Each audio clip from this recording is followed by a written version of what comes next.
안녕하세요 여러분. 우리는 전시관과 전시관 영상을 통해서 속도에 대한 개념과 가속도에 대한 개념을 배웠습니다. 그래서 빠르기와 그리고 빠르기의 변화가 있을 때 어떻게 표현하는가, 그 정의는 어떻게 되는가 알았는데요. 그럼 이제 실제 단원에서 말하는, 교과서 단원에서 말하는 등가속도 직선운동, 혹은 그냥 막연하게 등가속도운동이라고 하는데 등가속도 직선운동에 대한 이야기를 해볼까 합니다. 선생님 이런 말 하기는 조금 속상해요. 근데 냉정하게 말하면 시험에서 묻는 것은 등가속도 직선운동입니다. 그러면 이 말 풀이부터 하고 시작을 해볼게요. 그냥 막연하게 우리 눈에는 가속도라는 단어가 들어온 것은 맞지만 뜯어보면 굉장히 많은 내용이 담겨 있습니다. 그러면 등부터 볼게요. 물리학에서 상당히 많은 부분은 등이라는 한자어에 대한 해석을 일정하다라고 봅니다. 뭔진 모르겠지만 일정하대요. 그것은 바로 앞에 있는 말을 꾸며주는 거니까 가속도가 일정하구나 라는 그 얘기입니다. 그러면 가속도는 무엇이냐 라고 하면 속도 변화죠. 그리고 속도의 변화량이라고 지난번에 얘기했고, 근데 기준은 어떻게? 1초 기준으로 잡은 거죠. 1초 동안. 1초 기준으로. 1초당 속도 변화량. 그래서 이걸 다른 말로 단위 시간당 이렇게 했었죠. 그러면 매 초마다 속도의 변화가 일정한 운동이구나 라는 것이 해석이 되겠죠. 근데 선생님 여기 직선은 왜 붙어요? 라는 거죠. 직선은 뭐냐면 물체가 운동하는 궤적이, 그 길이 오직 일직선이다 라는 겁니다. 그러면 직선을 바라보는 관점은 우리 수학에서 봤을 때 흔히 좌표 평면을 얘기를 많이 한다면 이거는 평면입니다, 말 그대로. 근데 수직선이 아니라 1차원 좌표기라서 x의 좌표만 있을 때는 우리가 직선이라고 그러고 어떻게 표현합니까? 수를 0, 1, 2 이런 식으로 나타내죠? 이것처럼 물체가 운동하는 땅이 혹은 공간이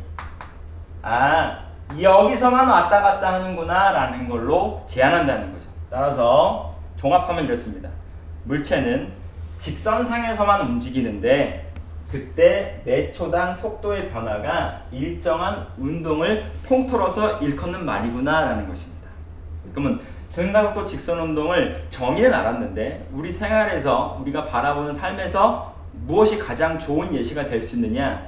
대표적인 예시, 가장 좋은 예시는 다름 아닌 자유낙하입니다.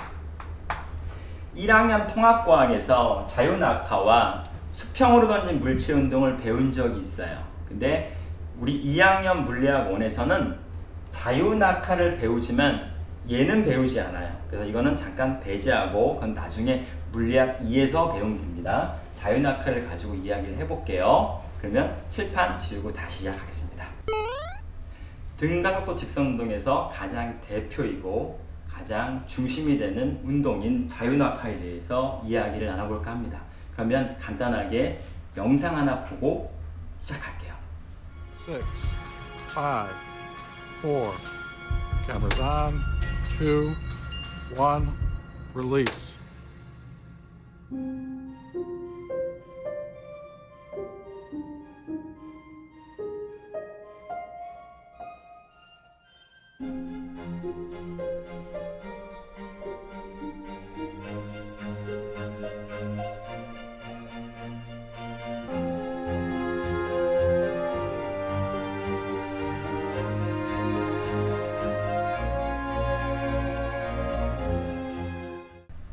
이 영상에서 봤듯이 진공 상태로 만든 큰 방이죠. 그걸 챔버라고 하는데 대형 챔버에서 공기를 빼냈고 볼링공과 깃털을 낙하했을 때 카메라로 정확히 촬영을 잘해서 매 순간 똑같이 낙하한다는 영상을 확인했을 겁니다. 이처럼 자유낙하는 우리 생활 속에서 볼 수 없다가 사실은 맞습니다. 왜냐하면 공기의 저항을 아예 배제한 상태로 운동해야 되기 때문입니다. 보통 우리가 자유낙하라고 말하면 그냥 물체 떨어뜨리는 상황을 말하지만 엄격히 말하면 그렇습니다. 그러면 자유낙하에 대해서 샘플로 예시 상황을 가지고 등가속도 운동에서는 어떠한 규칙들이 있는지 여기서 더 알아볼 사항은 무엇인지를 함께 논의해 보도록 하겠습니다. 그러면 촬영된 영상을 칠판에다 그렸다라고 가정할게요. 그러면 얘는 0초일 때, 처음 출발할 때 일이고 1초 후고, 2초 후고, 3초 후고, 4초 후의 물체의 위치에 대한 사진이라고 보겠습니다. 그리고 각각의 시간대별로 우리는 속도를 측정했다고 가정해 볼게요. 속도를 측정했는데 처음에는 제로는 뭐냐면 처음 0초일 때 속도라는 뜻입니다. 처음 속도는 정지했으니까 당연히 0이겠죠. 그리고 1초일 때 속도, 또 2초일 때 속도, 3초일 때의 속도, 4초일 때의 속도를 우리가 계산해서 채워야 된다는 과제가 있다라고 가정해 볼게요. 그럼 실제 우리는 실험을 하진 않았지만, 정밀한 장치가 실험을 하진 않았지만 우리에게 주어진 과제를 앞에서 배웠던 가속도의 고유한 개념을 가지고 예측할 수 있다는 거죠. 빈칸을 채워볼게요. 그러면 무슨 조건이 붙냐면 중력 가속도, 아까 지난 시간에 말했던 10m/s 제곱으로 계산해라, 혹은 중력 가속도는 단 얘다 라고 제시가 됩니다. 그 상황에서 해야되면 이 말뜻 기억납니까? 순수한 말뜻은, 내용은 매 초마다 빠르기가 10m/s씩 증가해 속도가 10m/s 증가해 라고 외치고 있는 거예요. 그걸 우리는 알아야 돼. 이게 물리학에서 바라보는 안목입니다. 그러면 규칙이 딱 있으니까 우리는 여기다가 선생님 그러면 여기다가 10씩 증가하는 것만 쓰면 돼요. 정답입니다. 그래서 여기다가 20, 30, 40 이렇게 넣어주기만 하면 끝나요. 단위는 반복이기 때문에 더 안 쓸게요. 그러면 이렇게 해서 자유낙하되는 상황이지만 우리는 등가속도 개념에서 말하는 가속도의 값에 따라서 숫자를 일정하게 나열했습니다. 실제로는 지구 평균 중력 가속도의 크기는 약 9.8로 된다는 걸 들은 적이 있을 거예요.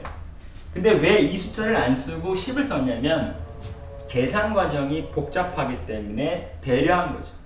지금 우리는 정확한 엄격한 계산이 아니라 개념을 가지고 적용할 수 있느냐를 물어보기 때문에 계산을 하는 과정이 중요하지 값은 바뀌어도 된다라는 거죠. 그래서 상수를 계산하기 쉽게 10으로 바꿨던 것이었습니다. 그래서 자유낙하 운동에서 속도의 변화를 우리는 예측 가능하다라고 본 거죠. 그러면 이 내용을 바탕으로 더 나아가야 될 부분들이 있어요. 거리를 계산하고, 이동한 거리를 계산하고, 또 거리를 가지고 그래프도 그리는 내용들이 나오거든요. 그 내용을 다음 시간에 같이 설명해 보도록 하겠습니다.